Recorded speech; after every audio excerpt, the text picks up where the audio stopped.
강원도가 도내 5개 접경지역에 대한 평화지역 활성화 방안을 이번 달부터 80억 원을 투입해 본격 추진합니다. 시설이 열악한 홍천 남산초등학교 병설 유치원을 단설로 전환해달라는 학부모들의 요구가 거셉니다. 그러나 강원도의회에서는 의견 수렴 부족을 이유로 올해만 벌써 2차례 제동을 걸었습니다. 전국 학교에서 무더기로 식중독 의심 환자가 나오고 있는 가운데 강원도에서도 8개 학교에서 이미 사용해 교육청이 예의주시하고 있습니다. 강원 경기권 접경지역 시장군수협의회는 올해 안에 정부의 보통교부세 개선 방안을 마련합니다.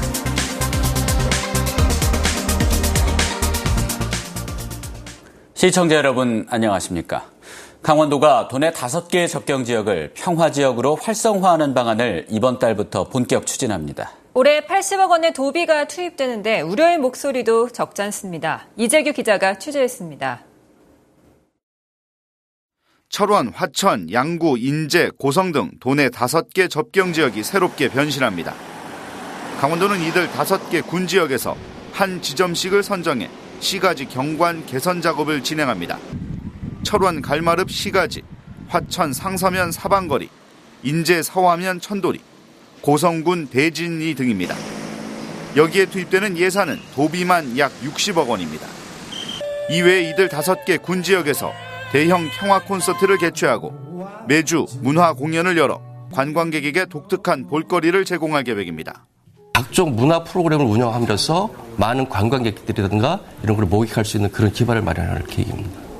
강원도는 사업의 원활한 추진을 위해 현재 3객과 32명인 평화지역 발전본부를 5객과 73명까지 조직과 인력을 확대할 계획입니다. 사업 추진을 위해 강원도는 올해 80억 원의 예산을 확보했습니다. 하지만 우려의 목소리도 여전합니다. 일회성 공연 행사가 많은 데다 5개 군지역에도 있는 부서를 도청에까지 확대 설치하는 것은 지방자치에 역행한다는 지적입니다. 그러한 기존에 있는 조직을 특정 지역에 해가지고 확대해서 다시 편제한다는 것은 지방자치법에 나와 있는 중복 원칙에 위배가 됩니다. 이 부분이 가장 큰 문제점이라고 봅니다. 60년 넘는 시간 동안 각종 규제에 발목 잡혔던 도내 접경지역이 평화지역 조성을 통해 새로운 성장 동력을 찾을 수 있을지 주목됩니다. MBC 뉴스 이재규입니다.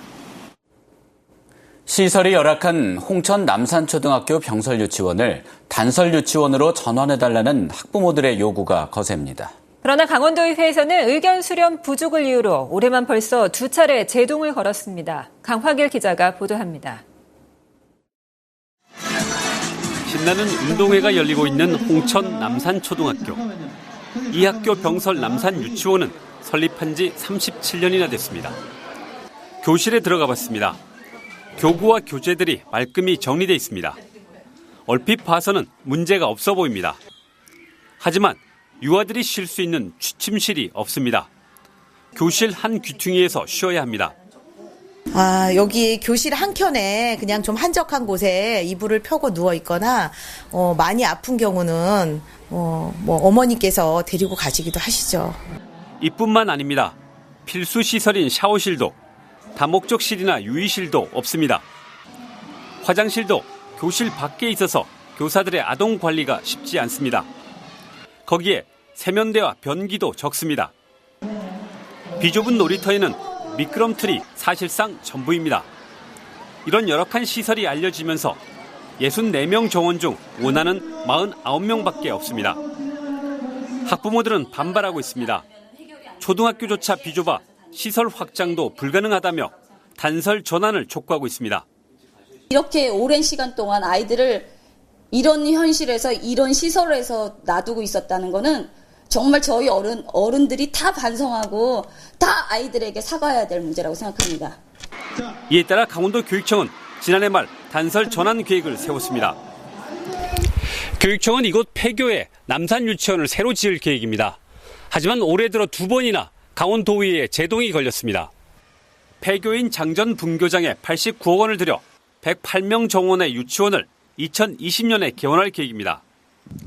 하지만 도의회 교육위원회는 어린이집과 사립유치원의 반발 때문에 계속 멈칫대고 있습니다. 도의회는 내일 남산 유치원 단설 전환 계획을 다시 심의합니다. MBC 뉴스 강화길입니다. K리그는 심판 배정을 할 때 경기팀과 연고가 겹치는 심판을 배제하는 자동화 프로그램을 사용하고 있습니다. 하지만 강원FC의 올 시즌 4경기에 상대팀과 연고가 있는 심판 4명이 배정돼 논란을 빚고 있습니다. 배현환 기자가 보도합니다. 지난 5월 12일 열린 강원FC와 FC서울의 경기 주심으로 서울특별시 축구협회 소속의 김모 심판이 배정됐습니다. 김 심판은 지난 3월 11일 강원과 서울 경기의 주심도 맡았습니다. 지난 4월 1일 강원과 경남FC의 경기, 주심과 부심 1명 등 심판 2명이 경남대 출신입니다. 지난 8월 22일 강원과 경남의 경기에서도 경남 출신의 심판이 주심을 받습니다. 상대팀과 연고가 겹치는 심판이 4경기에 배정된 겁니다. 한국프로축구연맹의 K리그 심판 배정은 자동화 프로그램으로 경기팀 연고의 출신 학교와 지역을 배제한다고 되어 있습니다. 하지만 연맹 측의 실제 설명은 달랐습니다. 학연 같은 개념도 있잖아요. 지연 이제 이런 개념이 나올 수도 있는 거고 이런 부분들을 일거에 다 아예 반영을 안 하는 건 아니에요. 심판위원장님이 한번 돌리고 결과가 나왔는데 그 결과가 이게 문제가 있다고 판단하면 바로 다시 돌려서 배정하실 수 있겠네요. 그렇게 하죠. 네. 컴퓨터 배정 프로그램으로 하는 심판 배정 과정에 사람의 개입이 있을 수 있다는 겁니다. 특정 지역 출신의 심판, 또 지역의 어떤 연고, 또 종교라든가, 그리고 특정 팀과의 과거의 어떤 심판 배정에 대한 악연이나 또 사건, 뭐 이런 부분들이 그 배제가 되지 않으면 스포츠 공정성에 대한 심각한 훼손으로 이렇게 해석할 수 있다는 거죠. 한국프로축구연맹의 심판 임의 배정 의혹이 사실로 드러날 경우 파장이 상당할 것으로 예상됩니다. MBC 뉴스 배현환입니다. 도내에서 생산되는 의료기기의 해외 시장 진출을 위해 열리는 강원 의료기기 전시회가 올해로 14회째를 맞았습니다.